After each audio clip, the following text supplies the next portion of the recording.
मित्रांनो नमस्कार, मी शिवकुमार गुणवरे. आपण पाहताय न्यू महाराष्ट्र एक्सप्रेस न्यूज. मित्रांनो, आज मी मनोज जरांगे यांच्यावर व्हिडिओ बनवतोय. खरं तर हा व्हिडिओ बनवल्यानंतर काही लोकांना वाटेल की हा विषय जातीवर आहे किंवा शिवकुमार गुणवरे आणि मनोज जरांगे एका जातीचे असल्यामुळे या विषयावर त्यांनी मुद्दाम हा व्हिडिओ बनवला काय. परंतु खरं तर मी वैयक्तिक तरी जाती धर्माच्या राजकारणाच्या पक्षाच्या पलीकडे जाऊन खरं तर काम करतो आणि त्याच्या पलीकडेच गेलं बरं. आता मनोज जरांगेबद्दल बोलायचं म्हणलं तर बऱ्याच लोकांना वाटतं की हे जातीचा विषय आहे. पण खरं तर जरी मराठा समाजाला आरक्षणाची गरज आहे, सर्व मराठ्याला नसली तरी काही मराठ्यांना आरक्षणाची गरज आहे. मी तर म्हणतो जेवढ्या जाती या भारत देशात आहेत, महाराष्ट्रात आहेत, त्या प्रत्येक जातीत काही श्रीमंत लोक आहेत, काही गरीब आहेत. आता हे काही नवीन नाही, आपल्या सर्वांना माहीतच आहे. खरं तर विशिष्ट समाज श्रीमंत आहे किंवा विशिष्ट समाज गरीब आहे असं काहीच नाही. की जे होता समाज ते सुद्धा त्यांच्याकडे काही काही मुख्य प्रवाहात आरक्षण म्हणजे मुख्य प्रवाहात आणायचा एक प्लॅन असतो. परंतु ठरवून टाकलं की बा अमुक समाज श्रीमंत आहे तर अमुक समाज गरीब आहे. परंतु आज अशी वेळ आली आहे की सर्वच समाजात काही गरीब लोक आहेत, काही श्रीमंत लोक आहेत. त्या गरिबांकडं ह्या सर्वच समाजातील जी माणसं गरीब आहेत त्या माणसांना सुविधा मिळल्या पाहिजेत, एक वेगळ्या शासनाकडून काहीतरी फॅसिलिटी मिळल्या पाहिजेत. परंतु तसं न होता म्हणजे काही घटनेप्रमाणे देश चाललाय आणि चाललाच पाहिजे. परंतु मनोज जरांगेंचं म्हणणं असं आहे की मराठा समाजात सुद्धा काही लोक फार गरीब आहेत आणि आहेतच. आपण व्हिडिओ पाहताय, व्हिडिओ पाहणाऱ्यांना सुद्धा लक्षात येईल की खरोखरच सर्व जातीत गरीब आहेत. तशीच मराठा समाजात सुद्धा माणसं गरीब आहेत. त्यांना आरक्षणाची गरज आहे किंवा काही शासनाच्या फॅसिलिटी मिळण्याची गरज आहे. त्यामुळं मनोज जरांगे फक्त मराठा समाजाचा मुद्दा घेऊन लढतात असं काही नाही. आपण पाठीमागं जर जाऊन बघितलं तर आता अभिजित दिपकेंचं आंदोलन होतं दिल्लीमध्ये, तिथेही जाऊन मनोज जरांगेंनी पाठिंबा दिला. पाठीमागं धनगर समाजाचं जे काही उपोषण होतं त्यावेळेस सुद्धा मनोज जरांगेंनी जाऊन तिथं पाठिंबा दिला. मुस्लिम समाजाचे पाठीमागं उभा राहिले. एवढंच नाही तर बीड जिल्ह्यामध्ये मराठा वंजारी वाद जो आहे त्यात सुद्धा महादेव मुंडेंच्या हत्ये प्रकरणात सुद्धा त्या माऊलीच्या पाठीमागं जाऊन जरांगे उभा राहिले होते. त्याच्यामुळे इथं तुम्ही कुठलं जातीचं म्हणू शकत नाही. आणि जी माणसं जाती धर्माच्या पलीकडे जाऊन काम करतात त्यांना सर्वांनी मानलं पाहिजे, त्यांचे विचार मानले पाहिजेत. आता एवढं थोडं असतं की मनोज जरांगेंना बोललं जातं की बाबा मराठा समाजाचा विरोध आहे. आता छत्रपती शिवाजी महाराजांना सुद्धा विरोध होताच की खंडोजी खोपडेसारखी काही माणसं असतात त्यात, त्यांनाही हळूहळू समजेल. आता म्हणजे नारायण राणेचे चिरंजीव नितेश राणे परवा त्यांनी आता स्टेटमेंट दिलं की मनोज जरांगेंचं बरोबर आहे.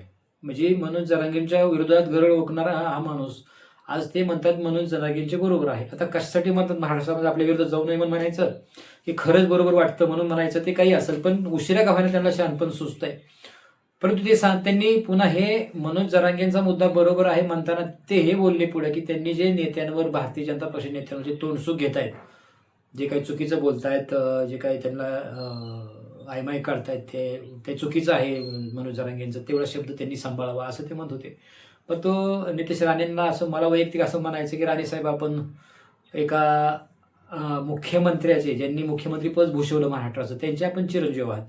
त्याच्यामुळे आपल्या उपासमारीची वेळ कधी आलीच नसणार किंवा नाही आली.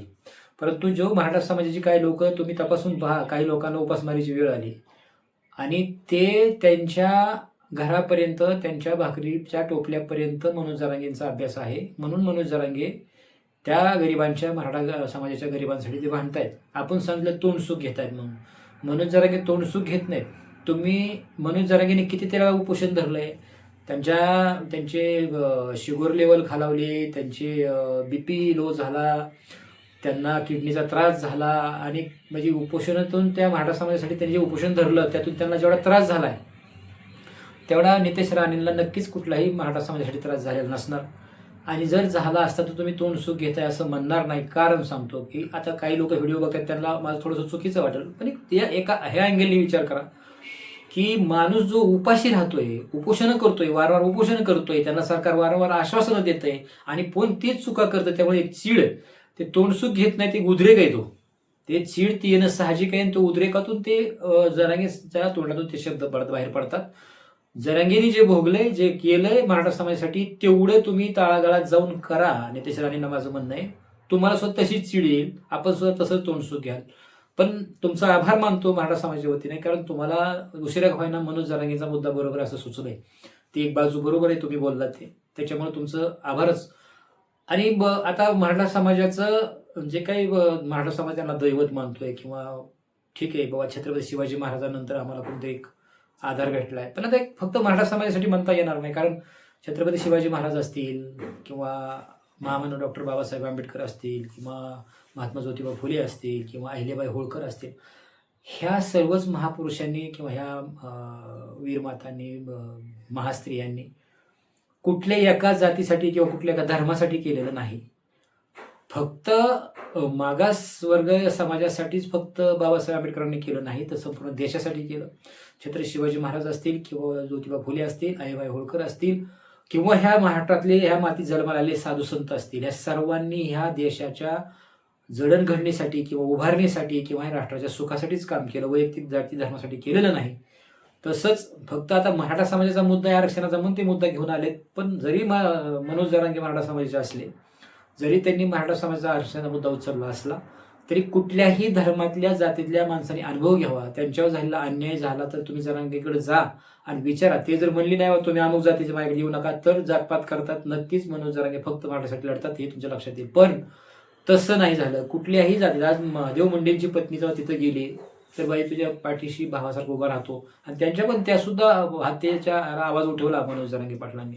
त्याच्यामुळे म्हणता येणार नाही तुम्हाला जाती धर्म. जर तसं असतं तर आंदोलन, मुंबईच्या आंदोलनामध्ये सुद्धा मुस्लिम भगिनींनी 4 लाख भाकरीचं नियोजन केलं नसतं किंवा मुस्लिम बांधवांनी मशिदी खुल्या करून दिल्या जरांगेंच्या आंदोलनासाठी. जर त्यांना जरांगेंचं आंदोलन जर फक्त एका जातीसाठी किंवा जरांगेचा लढा फक्त एका जातीसाठी असं वाटलं असतं, काय का ना मुस्लिम समाजाला पण आशा वाटली हा माणूस आपल्या सुद्धा पाठीमागे उभा राहू शकतो.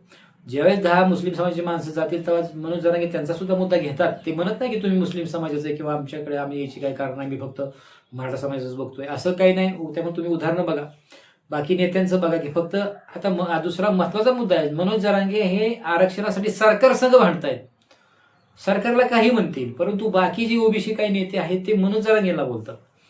मनोज जरांगे तुम्हाला कुठे बोललेत काय? ते सरकारला बोलतायत. सरकारला बोलतात, तुम्ही सरकारला बोला. तुम्ही जेवढे मनोज जरांगे तीव्र आंदोलन करतायत आरक्षणासाठी, तेव्हा ओबीसी समाजाने सुद्धा सरकारच्या विरोधात एखादं आंदोलन किती करावं, पण पुन्हा जरांगेंना का बोलतात नेमकं? काही तर नेते अशा तर त्यांचं नाव नाही घेत की त्या काही लोकांनी कबुली दिली की बाबा मनोज जरांगेंना विरोध केल्यामुळे मी मोठा झालो. असे कितीतरी नेते की त्यांना विरोध केल्यावर हे मोठे होण्यासाठी मनोज जरांगेला विरोध करतात. आता हेच जे आता 29 ऑगस्टला जे मनोज जरांगेंचं आंदोलन आहे, अंतरवाली सराटीला म्हणतायत, परंतु आता जरांगेच सांगतायत की मराठा समाजाचा वाढता प्रतिसाद पाहता बोललं जात होतं की फक्त मनोज जरांगेला त्यांच्याच भागात तेवढी पाठबळ आहे, इकडे पश्चिम महाराष्ट्रात काय नाही. परंतु आता हे 8-10 दिवस झालं रोज पश्चिम महाराष्ट्रात सभा आहेत, लाखोनी लोक जमत आहेत.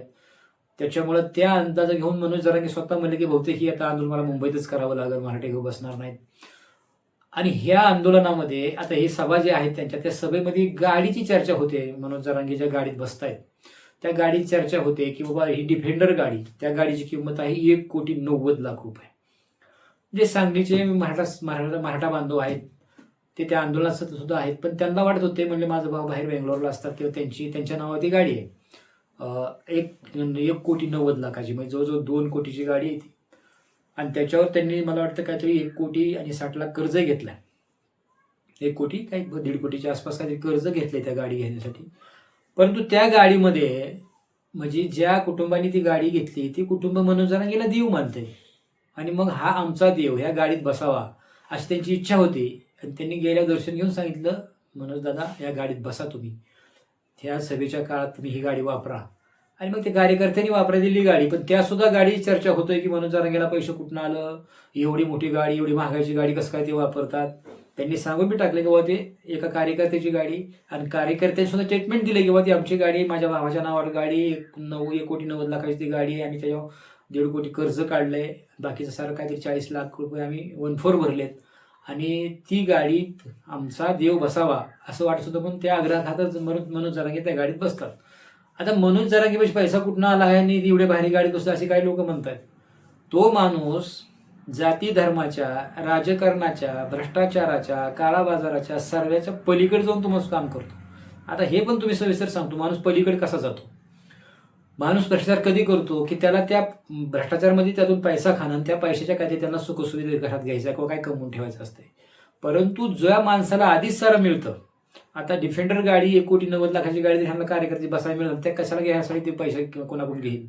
आणि त्या माणसाला जे मान सन्मान आदर जे काय आहे, फार लोकांनी त्याला देव मानलं मराठा समाजाने. तो माणूस कशाला त्या ती छोटीच त्याच्यापेक्षा किरकोळी साऱ्या ह्या गोष्टी, त्याच्यामुळे ती काय ती घेणार नाही. त्यामुळे त्याला आरोप करायची गरज नाही. पण दुसरा मुद्दा, ज्या लोकांना वाटतं की मनोज जरांगेला कुठनं पैसे आलं, ते पैसे आले नाहीत किंवा ती गाडी त्यांची नाही कार्यकर्त्याची. पण ज्यावेळेस एखाद्या राजकारणी मंत्री पुढारी एखादी भारी गाडीत फिरतात, तुम्ही त्यांना कधी विचारत नाही किंवा ही गाडी तुम्ही इतकी भारी कुठून आणली किंवा आता एवढा पैसा आला कुठून. राजकारणी लोक मंत्री लोक भारी गाडीत फिरतात. काय काय मंत्र्यांचं तर आमदारांचा इतिहास आहे की बाबा ज्यांना 4 एकर जमीन होती त्यांना 150 एकर जमीन होती, पुन्हा दुसरं टँकर फिरतात, पुन्हा तुमच्याकडे भारी भारी गाड्या येतात, मोठमोठे फ्लॅट येतात. तुम्ही मुंबईसारख्या कोकणसारख्या ठिकाणी अनेक ठिकाणी आपण फ्लॅट घेता, कारखानदारी उभा करता. हा सारा पैसा येतो कुठनं हे जनता त्यांना ते विचारत नाही. पण जो माणूस प्रामाणिक काम करतो त्याला विचारायचं की बाबा हा पैसा आला कुठून. पैसा नाही त्या पैशाने, त्यांची गाडीच नाही, ती कार्यकर्त्याची गाडी आहे. परंतु हाच प्रश्न राजकारण्याला सुद्धा आपण विचारावा असं वाटतं. आता मनोज जरांगेंचं एवढं मोठं आंदोलन सुरू आहे. ज्यावेळेस मनोज जरांगे आंदोलन करतात त्यावेळेस सरकार येतं, त्यांना आश्वासन देतं, आंदोलन सुटतं, उपोषण सुटतं आणि पुन्हा सरकार त्यांना फसवतं. पुन्हा मनोज जरांगे आंदोलन करतात आणि त्या पुन्हा आंदोलन करावं लागतंय. पुन्हा तुम्ही मराठी समाजाची फसवणूक करताय म्हणून ते चिडून त्यांच्या तोंडातून ते शब्द येतात. जर तुम्हाला त्यांच्या तोंडातून शब्द वाईट येऊ नये असं वाटत असेल तर तुम्ही फसवताय कशासाठी त्यांना हे पण विचारा. आणि म्हणून आता सुद्धा मनोज जरांगेंनी आता सांगितलं की बहुतेक आंतरवाली सराटीतलं आंदोलन बहुतेक तिथं न होता बहुतेक मुंबईमध्ये आंदोलन होईल. तर मुंबईमध्ये पुन्हा एकदा मराठ्यांचा झंझावात तिथं पुन्हा एकदा बघायला मिळेल किंवा तिथं आता काय निर्णय लागतोय. आणि हे सांगतात की माझं शेवटचं आंदोलन आहे. पाहूया येणारा काळ काय सांगतोय, बघूया सरकार मराठ्यांना आरक्षण देतंय का आणि मनोज जरांगे पुन्हा सरकारला पाठिंबा देत आहेत का. नंतर ते सांगतात की हे पाठिंबा देणार नाहीत किंवा सरकार जर आमचं काम करत नसेल तर आम्ही सरकारला पुन्हा पाठिंबा देणार नाही असं ते सांगतायत. काय घडतंय पाहत राहा न्यू महाराष्ट्र एक्सप्रेस न्यूज.